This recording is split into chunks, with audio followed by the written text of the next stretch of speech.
تو لقد ارسلنا رسلنا بالبینات وانزلنا معهم الکتاب والمیزان، اور نازل فرمائی ہم نے اپنے رسولوں کے ساتھ کتاب بھی اور میزان بھی۔ کتاب ہمیں معلوم ہے، تورات کتاب ہے، انجیل کتاب ہے، زبور کتاب ہے، اور الکتاب مکمل کتاب، آخری کتاب وہ قرآن حکیم ہے۔ میزان اس کے علاوہ ایک شے ہے۔ میزان کسے کہتے ہیں؟ یہ ایک آلہ ہے جس سے آپ وزن کرتے ہیں، مفعال کے وزن پر وزن سے مبزان بننا چاہیے، وہ واو بدل گیا یہ میں میزان۔ میزان آپ اردو میں بولتے ہیں، میزان عمل بھی ہوتی ہے، اور میزان یہ بھی ہے کہ جو جس کو دھرم کنڈا کہیں بولتے ہیں کہیں کچھ، یہ میزان ہے سب۔ میزان تولنے کا آلہ ہے، کسی شے کا تعین کرنا، اس کے وزن کو جاننا۔ یہ میزان جو ہے یہ در حقیقت وہ شریعت کا نظام ہے کہ جس میں سب کے حقوق اور فرائض کو تول دیا گیا، کس کو کیا کرنا ہے، کیا ذمہ داری ہے اس کی، اور کیا اس کے حقوق ہے۔ حقوق و فرائض کا سارا معاملہ ہے، اس میں عدم توازن ہو جائے وَأَقِيمُوا الْوَزْنَ بِالْقِسْطِ وَلَا تُخْسِرُوا الْمِيزَانَ، اس توازن کو برقرار رکھو عدل و انصاف کے ساتھ۔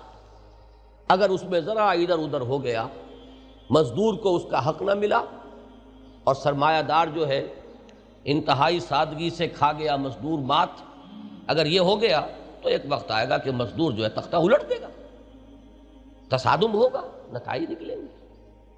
عورتوں کو اگر آپ نے ان کے وہ جائز حقوق بھی نہ دیے کہ جو شریعت دیتی ہے، تو وہی عورتیں پھر سینہ تان کر مقابلے میں آ کر کھڑی ہوں گی، اور جو حدود اور قیود شریعت کے ہیں ان سے تجاوز کر جائیں گے۔ تو وہ تو یہ ہے کہ ہر ظلم کا ایک رد عمل ہوتا ہے، اور ظلم کے رد عمل کے بارے میں ایک بات اور نوٹ کر لیجئے کہ قرآن مجید اس کے بارے میں بڑا نرم انداز اختیار کرتا ہے۔ لا يحب اللہ الجہر بالسوء الا من ظلم، اللہ تعالیٰ کو یہ بالکل پسند نہیں ہے کہ بری بات جو ہے بلند آوازی سے کہی جائے، لیکن یہ کہ جس پر ظلم کیا گیا ہو اس کے بارے میں اللہ تعالیٰ نرمی برتے گا۔ دکھی دل سے جو صدا نکلی ہو، اگر اس میں کوئی تلخی بھی ہو، اس میں اگر حدود اور قیود اور آداب کا پاس نہ رکھا جا سکے، تو اللہ تعالیٰ اس کے معاملے میں نرمی کرے گا، اس لیے کہ اس پر ظلم ہوا ہے۔ تو یہ آپ اس سے اندازہ کر لیجئے کہ مظلوم کا معاملہ جو ہے وہ مختلف ہے، اور ظلم جو ہے جہاں بھی ہوگا اس کا ایک رد عمل ہوگا۔ یہ دوسری بات ہے کہ ایک مرتبہ حضور صلی اللہ علیہ وسلم نے بڑی پیاری بات سمجھائی زمین پر نقشہ کھینچ کر۔ آپ نے ایک سیدھا خط کھینچا، پھر یہ کہ اس کو کاٹنے والے آڑھے ترچھے خطوط کھینچے، ایک دائیں سے آیا اور اس کو کاٹتا ہوا بائیں کو چلا گیا، ایک بائیں سے آیا کاٹتا ہوا دائیں کو چلا گیا۔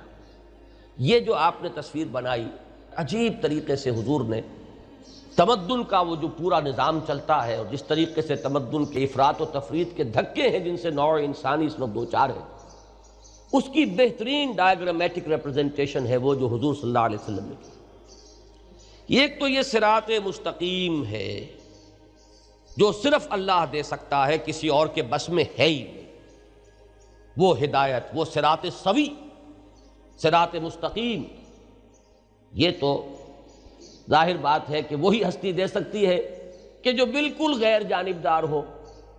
مزدور نظام بنائے گا، سرمایہ دار پر ظلم کرے گا، اپنے حقوق کا پاس رکھے گا۔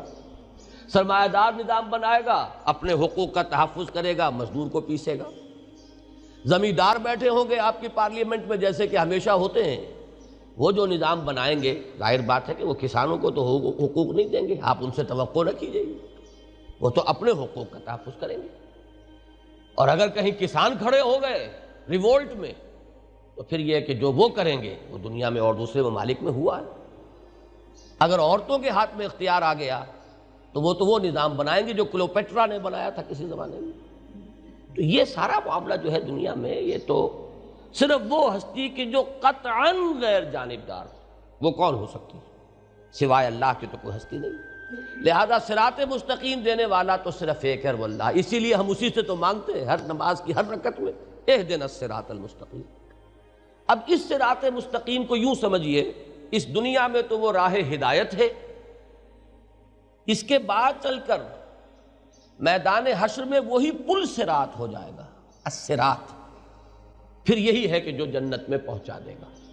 اور یہ بال سے باریک جو آپ کہتے ہیں اور تلوار کی دھار سے زیادہ تیز، حقیقت میں جیسے وہ پل صراط ہے ویسے ہی یہ صراط مستقیم اس دنیا میں بھی باریک ہے بہت، اس لیے کہ اس کے اندر متضاد تقاضوں کے مابین جب آپ توازن قائم کریں گے وہ توازن بہت باریک ہوگا۔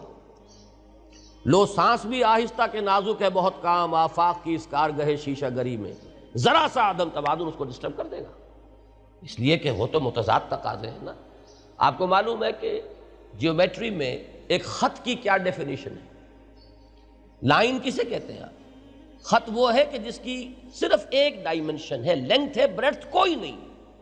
اگرچہ ممکن نہیں آپ پینسل، باریک ترین پینسل سے بھی خط کھینچیں گے تو آخر کچھ نہ کچھ تو اس کی بریڈتھ ہے نا، لیکن نظری طور پر جب آپ ڈیفائن کرتے ہیں کہ خط کسے کہتے ہیں، نقطہ تو وہ ہے جس کی کوئی ڈائمنشن ہے ہی نہیں سرے سے، وہ تو خالص نظری شے ہے۔ آپ جہاں پر بھی پینسل سے کسی چیز سے نقطہ لگائیں گے کچھ نہ کچھ اس کی آخر ہے، تبھی وہ نظر آئے گا، نہ ہوگا تو نظر کہاں سے آ جائے گا؟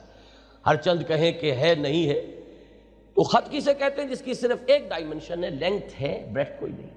بعین ہی یہ معاملہ صراط مستقیم کا کہ یہ اتنا باریک ہے، اسی لیے وہ کہتے ہیں ہماری عام جو زبان ہے، جو ہمارے واعظین جس طریقے سے ان باتوں کو سمجھاتے تھے کہ یہ تلوار کی دھار سے زیادہ تیز اور بال سے زیادہ باریک راستہ ہے، یہ الصراط جو بنے گا وہاں وہی صراط مستقیم یہاں۔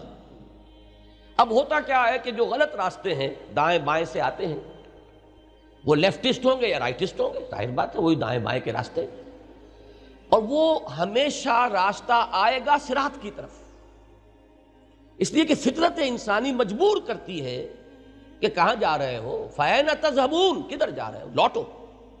وہ لوٹتے ہیں، وہ آئیں گے الصراط تک آئیں گے، لیکن الصراط میں چونکہ آنکھیں کھلی ہوئی نہیں ہے کہ پہچان لیں کہ اب ہم الصراط پر آ گئے، لہٰذا وہ شہزور اپنے زور میں گرتا ہے مثل برق، وہ اپنے اسی مومنٹم میں پھر جو رائٹ سے چلا وہ لیفٹ کو نکل جائے گا، جو لیفٹ سے چلا وہ رائٹ کو نکل جائے گا۔ وہ کاٹیں گے اسی صراط مستقیم کو، آئیں گے لامحالہ اسی کی طرف، پھر ایک انتہا پر پہنچ کر پھر انہیں ہوش آئے گا یہ کیا حماقت ہم کر بیٹھے ہیں، ہم تو دوسری انتہا کو نکل گئے، پھر واپس آئیں گے الصراط کی طرف، وہ میگنیٹ انہیں کھینچے گا، اس میں کشش ہے، اس لیے کہ وہ فطرت کا راستہ ہے، جا نہیں سکتے اس سے بہت دور، جائیں گے پھر لوٹیں گے، لیکن پھر اس صراط مستقیم پر رکتے نہیں ہیں، پھر وہ بائیں طرف کو نکل جائیں۔ یہ ہیں وہ غلط راستے کہ جو اس دنیا میں تمدن کے ارتقاء میں چل رہے ہیں۔ اب اس میں وہ میزان کہ جو تول کر بالکل بتا دے کہ کس کا حق کیا ہے، کس کے فرائض کیا ہیں، تو یہ تین چیزیں ہیں کہ جو اللہ نے نازل فرمائی۔ دین کی بات پھیلانا صدقہ جاریہ ہے، ثواب کی نیت سے ویڈیو کو شیئر ضرور کیجیے۔ جزاک اللہ۔